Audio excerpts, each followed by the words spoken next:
আসসালামু আলাইকুম।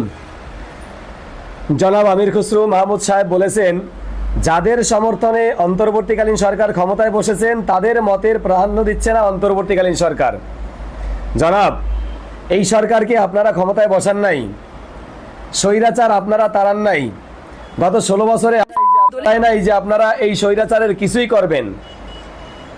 যথেষ্ট অত্যাচারিত হয়েছেন, জামাত যথেষ্ট অত্যাচারিত হয়েছে, হেফাজত যথেষ্ট অত্যাচারিত হয়েছে, বাংলাদেশের সাধারণ মানুষ যথেষ্ট অত্যাচারিত হয়েছে।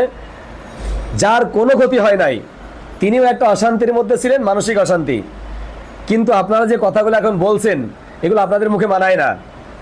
আপনারা সামান্য একটা বালুর ট্রাক আপনার দলের প্রধানের বাড়ির সামনে থেকে সরাইতে পারেন নাই। গত 16 বছরে আওয়ামী লীগের একটা পাকা করতে পারেন নাই। আজকে আসছেন, আপনারা সব কিছু করে ফেলছেন।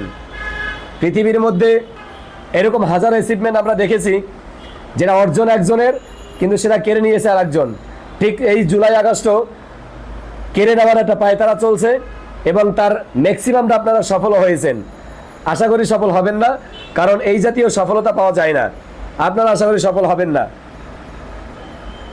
সত্যের পক্ষে থাকেন, সত্যের উপরে থাকেন, ইনশাল্লাহ সফল হবেন। ধন্যবাদ।